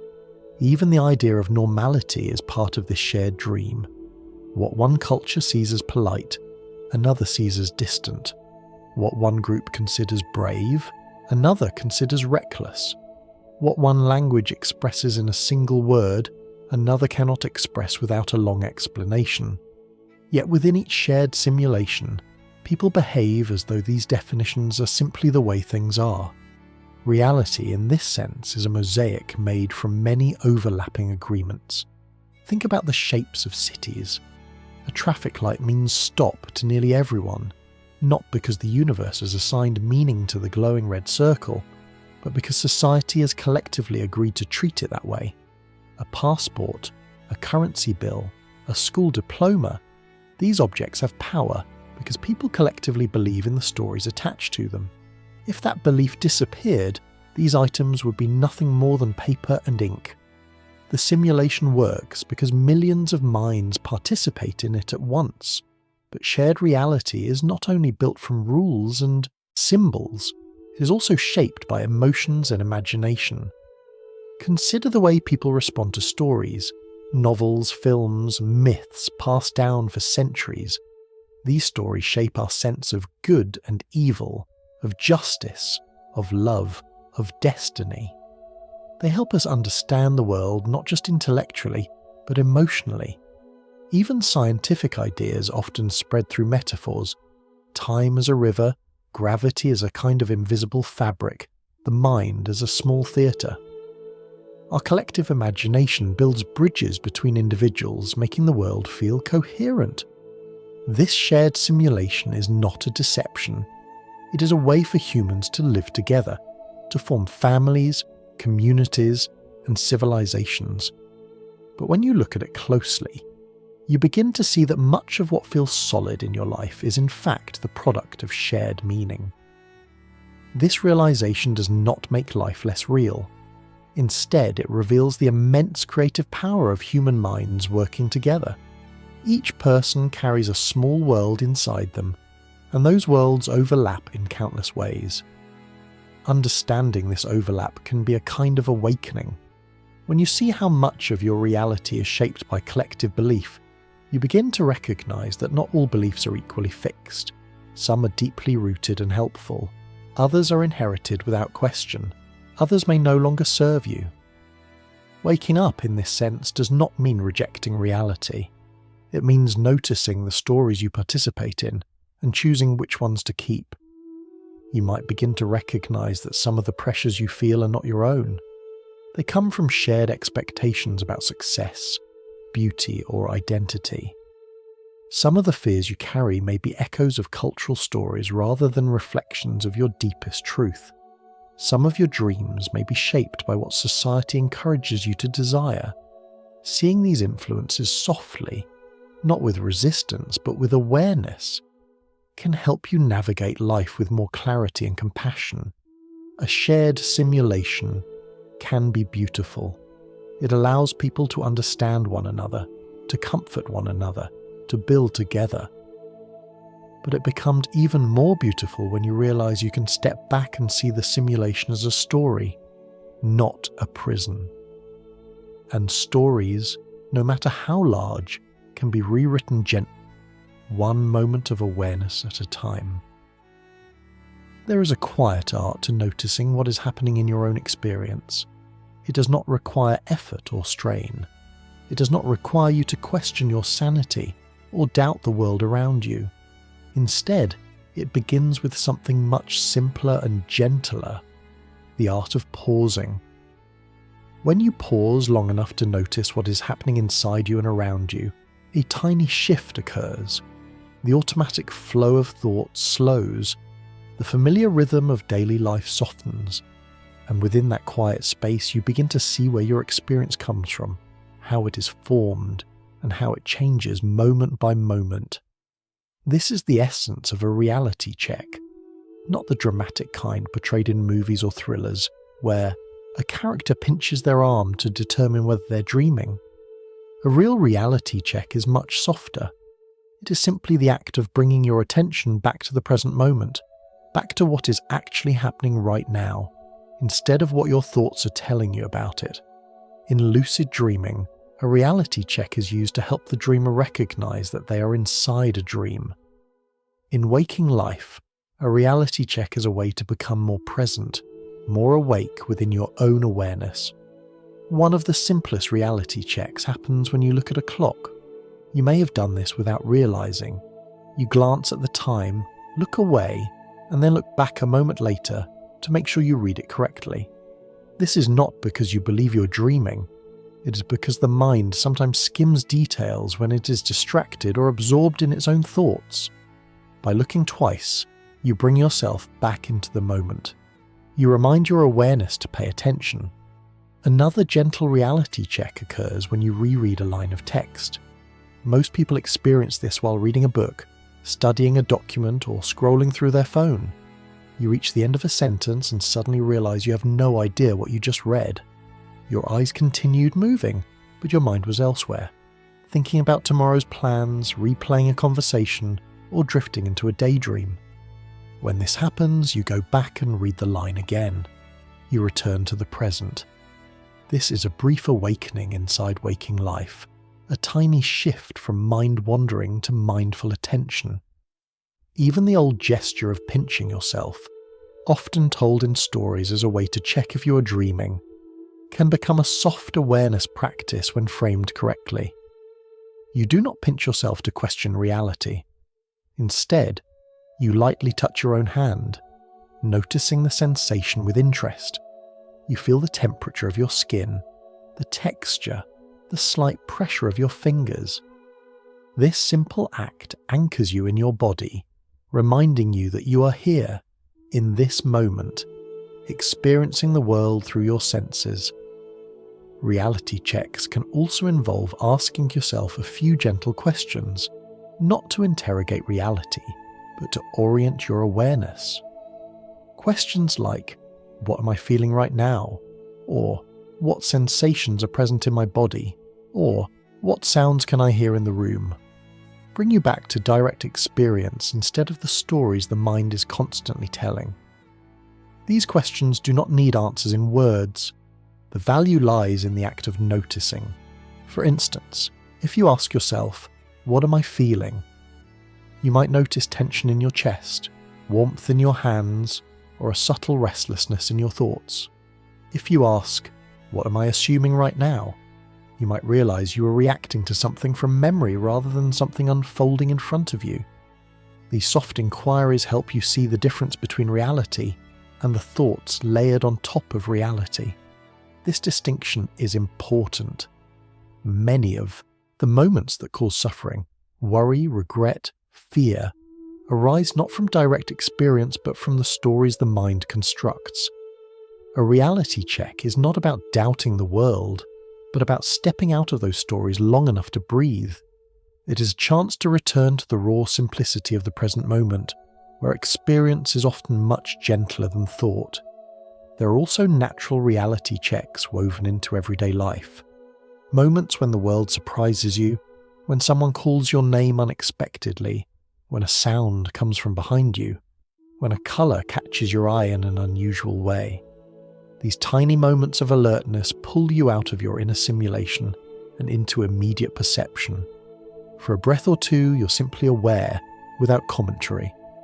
Some people find reality checks in nature, touching a leaf, feeling the temperature of the wind on their skin, listening to the rhythm of waves or the rustling of trees. Nature has a way of resetting awareness, bringing the mind into alignment with the present. Others find their reality checks in quiet moments at home, washing their hands, noticing warm water on their skin, feeling the gravity of their body against a chair or a mattress. What's important is that reality checks are not meant to create anxiety or doubt. They are meant to relieve it. They are not tools for questioning whether the world is real. They are ways of noticing the world more clearly, with less distraction and more presence. You might think of a reality check as opening a small window. Through that window, you see the difference between thoughts and direct experience. Thoughts can be fast, noisy, dramatic. The present moment is usually simple, quiet, and grounded. When you connect with it, even for a few seconds, something inside you relaxes. Over time, these small moments of awareness accumulate. They begin to change the way you move through the world. You react more slowly, more thoughtfully. You notice beauty more easily. You become less caught in mental loops and more open to the richness of your senses. You may even begin to feel in a subtle way that waking life is something like a dream, not because it is unreal, but because it is created moment by your awareness. This does not mean you drift away from the world. Instead, you become more fully in it. Reality checks help you return to yourself again and again without judgment.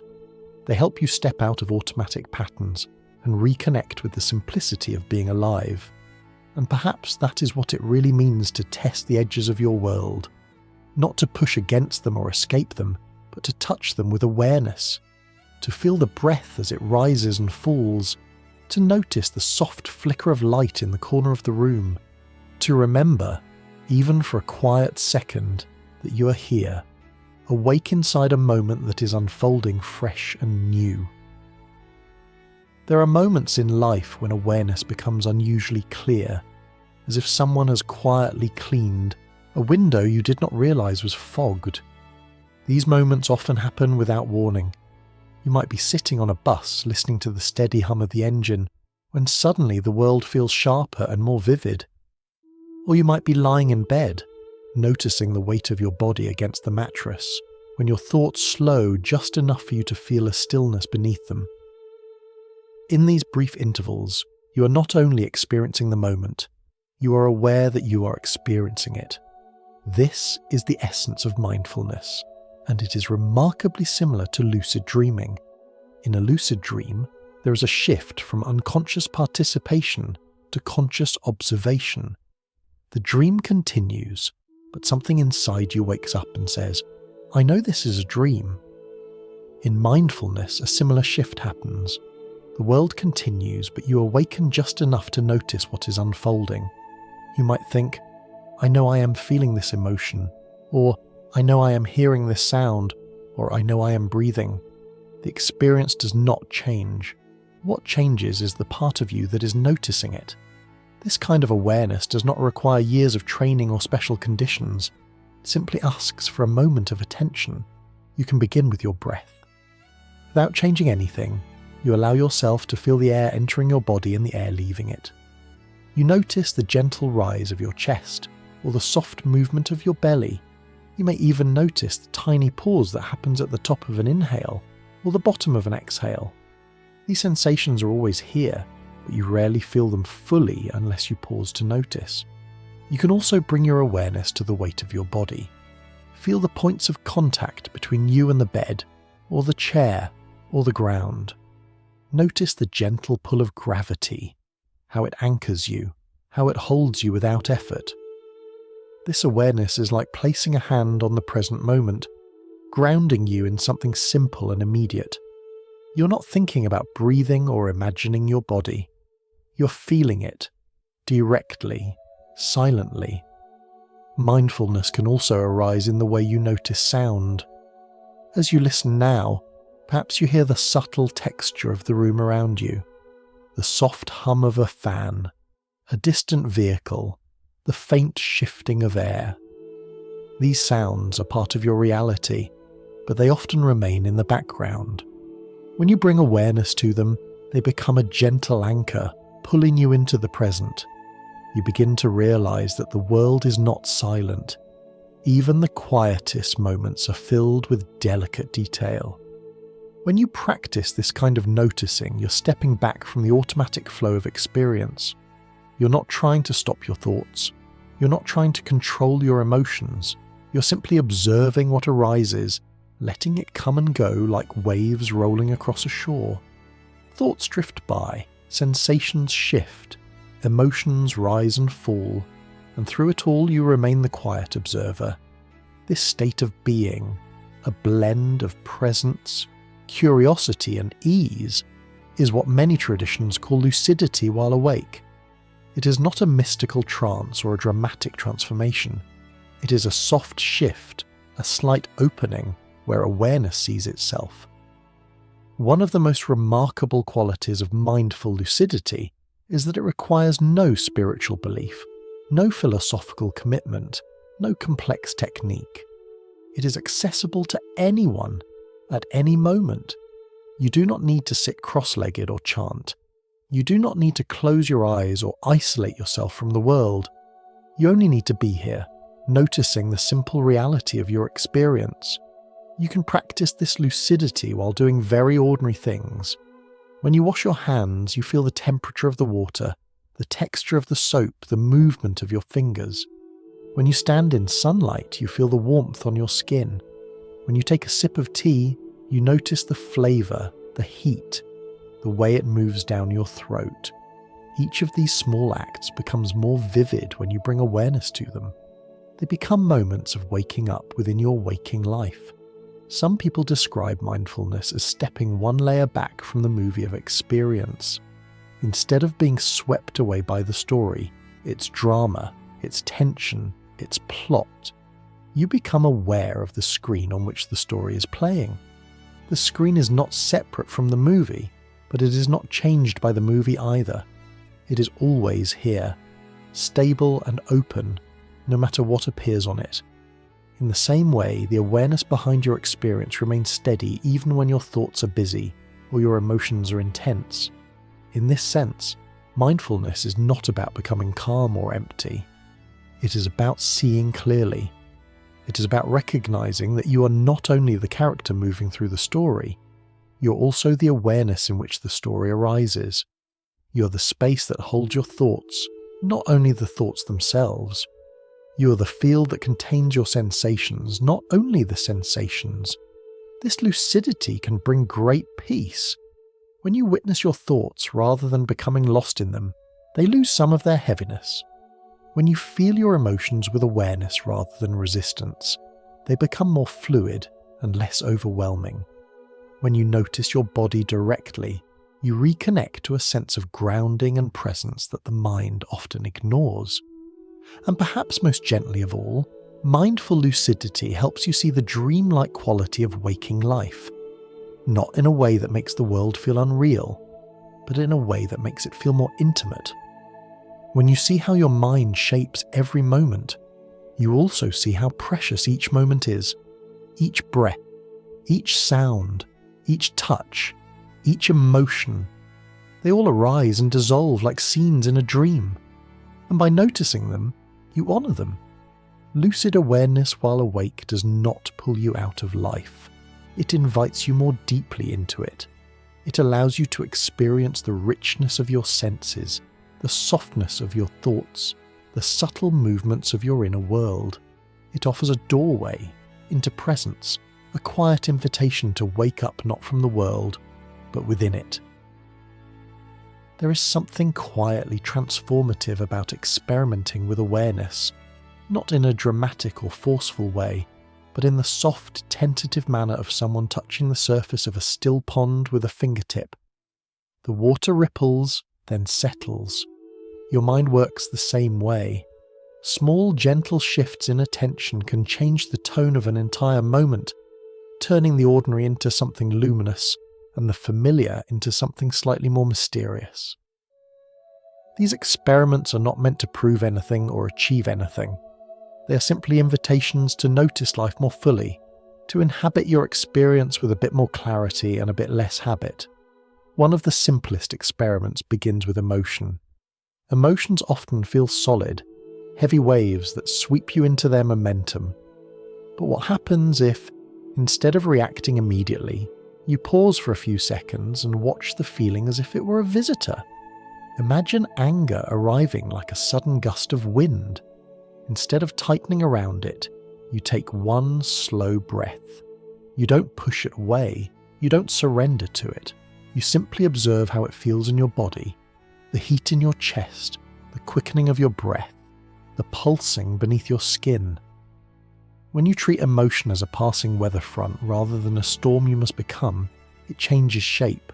It becomes less personal, less tangled, more fluid. You begin to see that emotions are experiences arising in awareness, not definitions of who you are. Another experiment involves the way you move through familiar spaces. Most people walk down the same streets, enter the same rooms, and follow the same routines day after day. Familiarity makes these spaces invisible. But what if, just once, you walk down a familiar street as if it were a dream? Not in a mystical sense, but simply by letting your perception soften. You notice the colour of the sky, the shape of the leaves, the texture of the pavement beneath your feet. You pay attention to the way light reflects off windows, or how shadows stretch across the ground. You observe people passing by as if they were figures in a moving painting, each with their own inner world. In this state, the street becomes strange and new again, as if the dream of your life has briefly become more vivid. You can practice this with almost any activity. Pouring a cup of tea, folding a shirt, washing a dish. These actions are usually mechanical, carried out with half your attention. But if you slow down and truly notice the sensations, the warmth of the mug, the sound of fabric, the smooth water moving over your hands, these moments become more alive. You're no longer rushing toward the next task. You're present inside the moment you're living.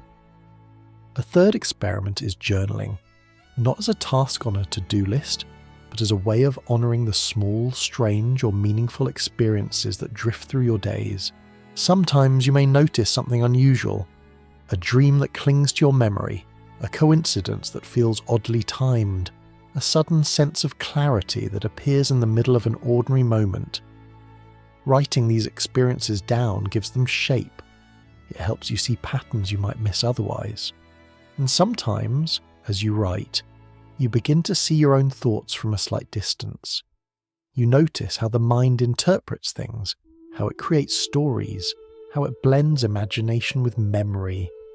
Journaling becomes a quiet mirror, showing you how your inner world works.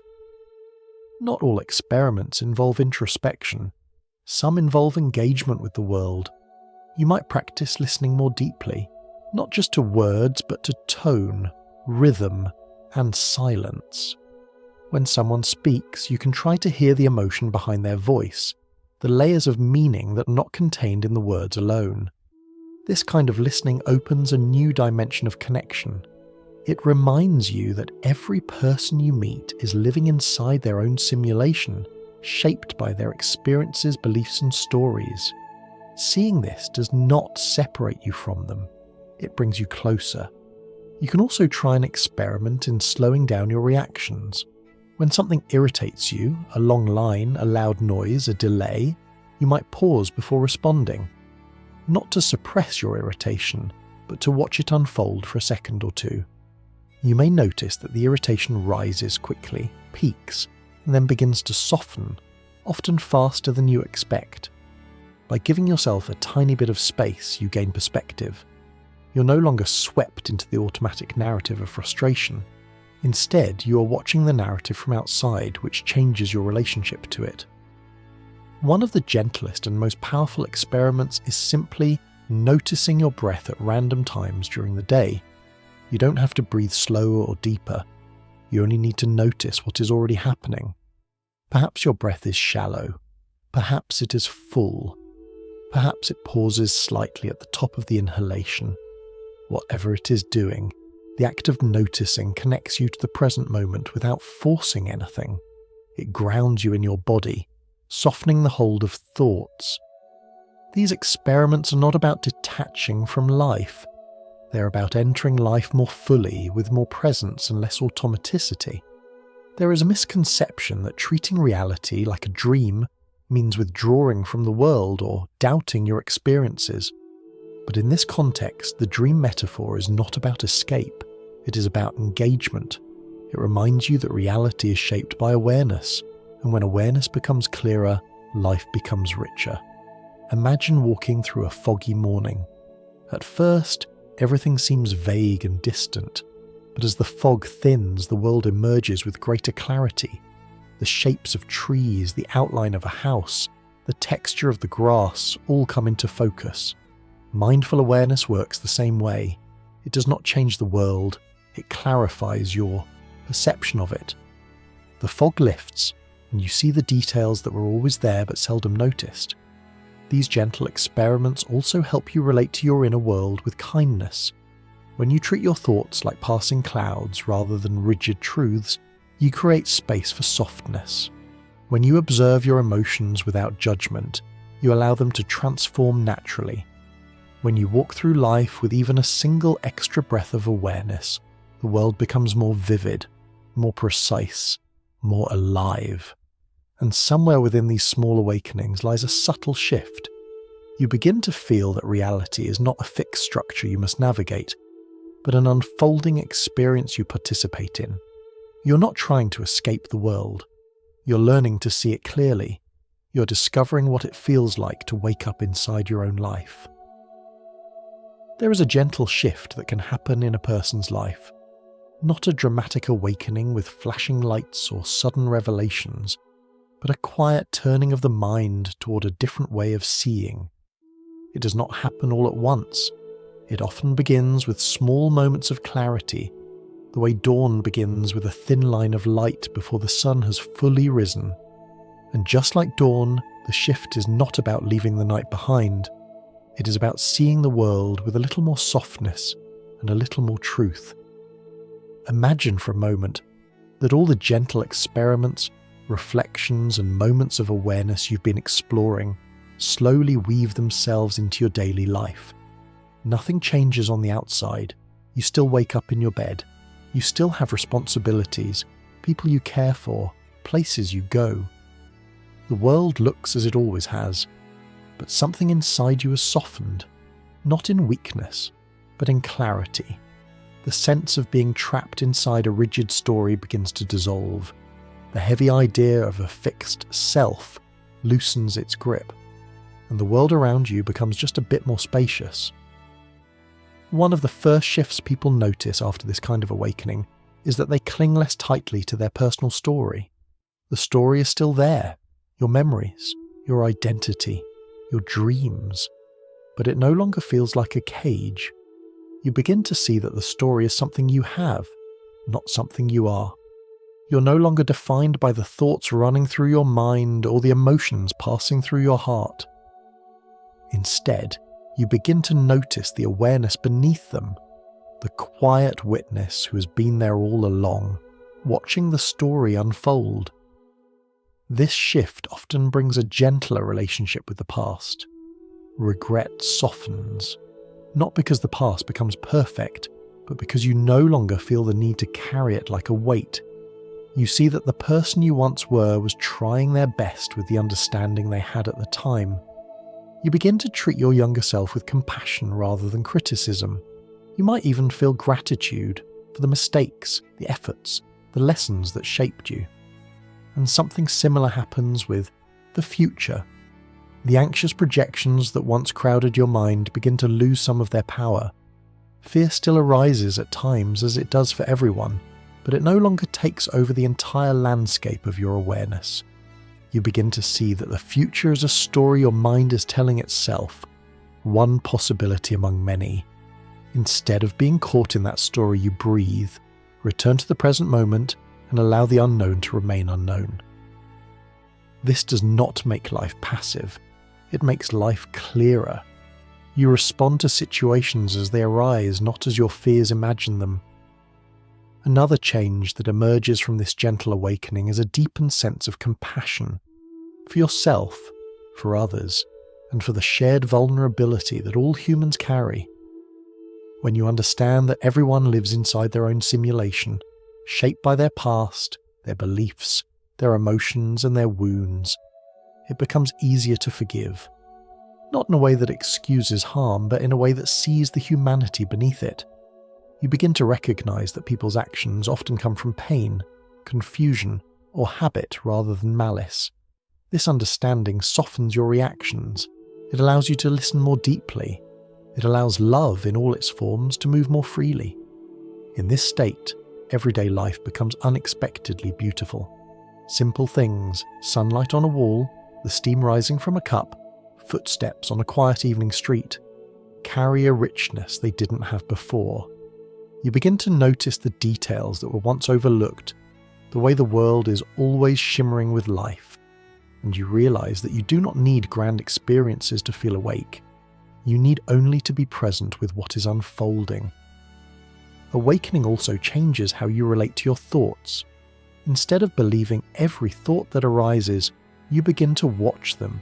They come, they speak, they drift away. A thought says, "You're not good enough." You notice it. You do not fight it. You do not cling to it. You simply let it pass. Another thought says, "Everything will go wrong." You breathe. You watch. It dissolves. You begin to understand that thoughts are not commands.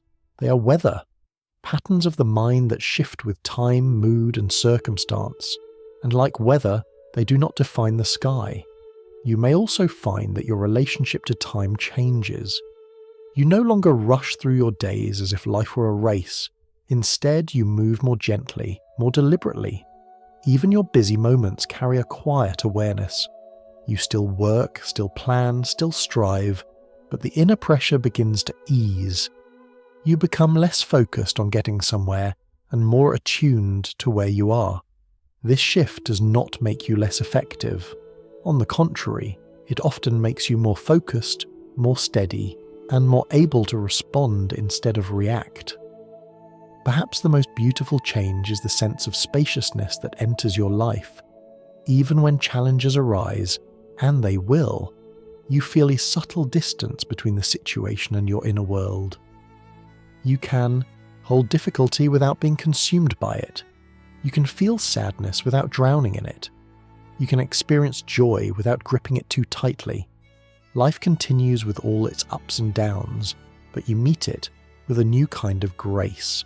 This is what waking up can mean. Not leaving the dream of life, but realizing you're inside it, and choosing to walk through it with open eyes. It means seeing the layers of your experience, the softness beneath your identity, the fluidity of your emotions, and the interconnectedness of all people. It means recognizing that every moment, every breath, every step, every thought is part of a larger unfolding. And as the night deepens and you settle into rest, you might take a quiet moment to appreciate this awareness. You do not need to solve the nature of reality. You do not need to grasp the ultimate truth. You simply need to allow yourself to be here, breathing softly, resting inside the mystery. Awakening is not an achievement. It is not a destination. It is a gentle returning, again and again, to the simple truth that you are alive inside this moment, and that this moment is enough